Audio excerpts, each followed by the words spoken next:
Hi friends, welcome to Telugu love stories. ఎవరైనా మన ఛానల్ని సబ్స్క్రైబ్ చేసుకొని వాళ్ళు ఉంటే ప్లీజ్ సబ్స్క్రైబ్ చేసుకోండి ఫ్రెండ్స్. చాలామంది స్టోరీ చదువుతున్నారు కానీ సబ్స్క్రైబ్ చేసుకోవడం లేదు. మీరు సబ్స్క్రైబ్ చేసుకుంటేనే నేను డైలీ 2 ఎపిసోడ్స్ ఇస్తాను ఫ్రెండ్స్. ఇక స్టోరీలోకి వెళ్ళిపోదాం. శివరుద్రుడు ఎపిసోడ్ నెంబర్ 14. ప్రతాప్ తండ్రి చూపులను చూసి తల అడ్డంగా ఊపుతుంటే అంతలో వరమ్మ అందరికీ కాఫీ ఇవ్వడంతో తేరుకొని కాఫీ తీసుకున్నాడు విక్రమ్. అయోమయంగా చూస్తున్న అను చూపులకి నైట్ శివన్య వర్క్ చేసే ప్లేస్ దగ్గర చూశాను అన్నాడు ప్రతాప్. ఆ మాటలకు విక్రమ్ ప్రతాప్నే చూస్తుంటే ఊపిరి బలంగా తీసుకొని వదులుతూ, శివ ఒక పబ్లో బిల్డింగ్ దగ్గర వర్క్ చేస్తోంది డాడీ అన్నాడు ప్రతాప్. పబ్ అని అను బాధగా అంటే, ఈ వయసుకి అక్కడ పని చేయాల్సిన అవసరం ఏంటి అన్నాడు విక్రమ్ అర్థం కాకుండా. దాంతో శివన్య గురించి దాచకుండా ఆమె గురించి మొత్తం చెప్పాడు ప్రతాప్. అంతా విన్న అను డల్గా అయిపోతే, ఈ కాలంలో కూడా ఆ అమ్మాయి ఇలా ఆలోచిస్తుందంటే గ్రేట్ అన్నాడు విక్రమ్. నేను ఎన్నిసార్లు తనని పీనాసి మొహం దానా, డబ్బులన్నీ ఏం చేసుకుంటావే అని ఏడిపించేదాన్ని అంది అను ఏడుస్తూ. నీకిదంతా తెలియదు కదమ్మా, అందుకే అలా మాట్లాడుంటావు. బాధపడకు, అలాంటి ఫ్రెండ్ ఉన్నందుకు నువ్వు హ్యాపీగా ఫీల్ అవ్వాలి అని అనుకి చిన్నగా చెబుతూ ఓదార్చాడు విక్రమ్. నాన్న అంటూ విక్రమ్ ముందు కూర్చొని ఆయన చేతులు రెండు పట్టుకుంటూ, నేను మీ మాటలని ఎప్పుడూ కాదనలేదు, కానీ నాకు తను కావాలి నాన్న. నా భార్యగా మన ఇంట్లో కాళ్ళు పెట్టడం జరగాలంటే అది తను మాత్రమే అయి ఉండాలి.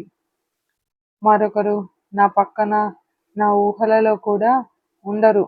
అయినో ఇది చెప్పాల్సిన టైం కాదు, బట్ రేపు ఎవరికి మాట ఇవ్వకూడదని, ఇచ్చి మాట తప్పారు అన్న నింద మనకు రాకూడదని ముందుగా చెబుతున్నా. అలాగని నేను నా స్టడీస్ని నెగ్లెక్ట్ చేయను. నా చదువు పూర్తి చేసి మీ మాట ప్రకారం కంపెనీ బాధ్యతలు తీసుకున్నాకే తనని పెళ్లి చేసుకుంటా. Please trust me. అంతవరకు నేనెవరో ఎవరికీ తెలియదు, తనకి కూడా అన్నాడు ప్రతాప్.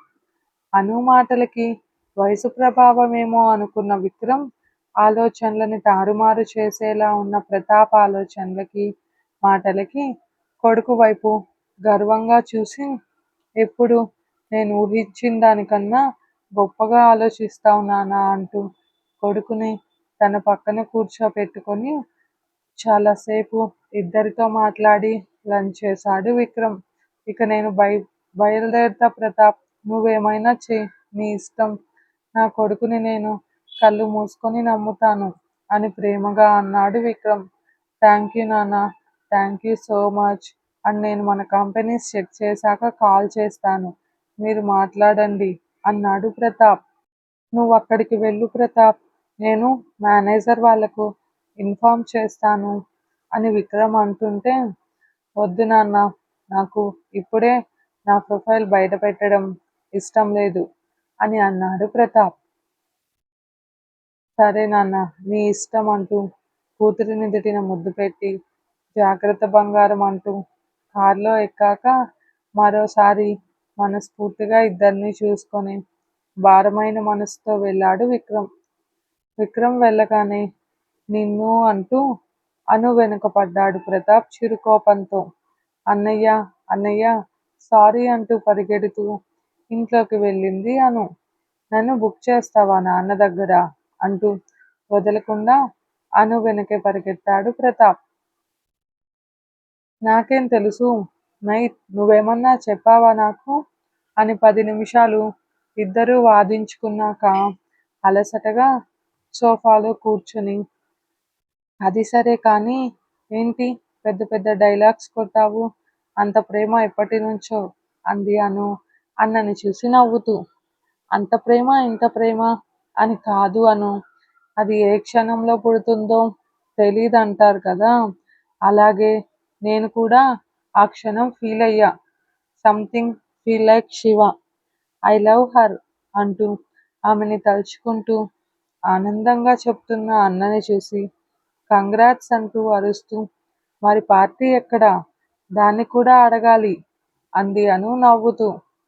అను ఇవన్నీ తనని అడగకు, నీకు తెలియనట్లే ఉండు అని ప్రతాప్ చెప్పడంతో సరే సరే నాకు తెలుసులే అంటూ అను ఆ రోజంతా ఆనందంగా ఉండిపోయింది. మరుసటి రోజు ఎప్పటిలా ప్రతాప్ని చూడటానికి వెళ్ళిన శివన్య ఇంకా ఎంతసేపు వెతుకుతావే అన్న మౌనిక మాటలకు ఇప్పటికే వచ్చేయాలి కదా అంటూ చుట్టూ చూస్తున్న శివన్య నెత్తిన ఒక దెబ్బ పడడంతో ఏయ్ ఎవరే అంటూ కోపంగా తిరిగి తననే చూస్తున్న ప్రతాప్ని చూసి నవ్వుతూ నువ్వా హీరో అంది శివన్య. ఇక్కడేం చేస్తున్నావు అన్నాడు సీరియస్గా శివన్యని చూస్తూ ప్రతాప్. ఎందుకంత కోపం రుద్ర? ఇక్కడ నాకు తెలిసి ఎవరూ లేరు. నీకోసం తప్ప ఎవరి కోసం వస్తాను చెప్పు అంటున్న ఆమెను చూసి సరే చూసావుగా క్లాసెస్కి టైం అయింది వెళ్ళండి అని ప్రతాప్ అరవడంతో నిమిషంలో మౌనిక సంధ్య పరుగు తీస్తే ఏడుపు మొహం వేసి నీకోసం వస్తే అరుస్తావా అంది ఏడుపు రాకపోయినా కళ్ళు తుడుచుకుంటూ డ్రామా చేస్తూ శివన్య. డ్రామా బ్యాచ్ అని ఆమెను చూసి నవ్వుతూ లంచ్ బ్రేక్లో నేనే వస్తా ఇక వెళ్ళు అన్నాడు ప్రతాప్. నిజంగా వస్తావా అంది ఆశ్చర్యంగా శివన్య. హా అని ప్రతాప్ అంటే ఎక్కడ ఉంటామో తెలుసా అంది ప్రతాప్ని చూస్తూ నవ్వుతూ శివన్య. నాకు తెలుసు నేను వస్తానని చెప్పాను కదా ఇప్పుడు నువ్వు వెళ్ళలేదనుకో అంటూ అటూ ఇటూ చూసి చెట్టుకు ఉండే కొమ్మని విరిచాడు ప్రతాప్. సరేలే వెళుతున్నా అంటూ పరిగెడుతూ వెళ్ళి కొంచెం దూరం వెళ్ళాక ఆగి నువ్వు హీరో కాదు విలన్ అని అరుస్తూ ప్రతాప్ 2 అడుగులు ముందుకు వేయడంతో దెబ్బకి తిరిగి చూడకుండా వెళ్ళిపోయింది శివన్య. తింగరి మొహంది అని నవ్వుకుంటూ చుట్టూ చూస్తున్న ఎవరినీ పట్టించుకోకుండా తన క్లాస్కి వెళ్ళిపోయాడు ప్రతాప్. ఏంటే లేట్ అంది అనుని చూసి శివన్య. Bus miss అయ్యిందే.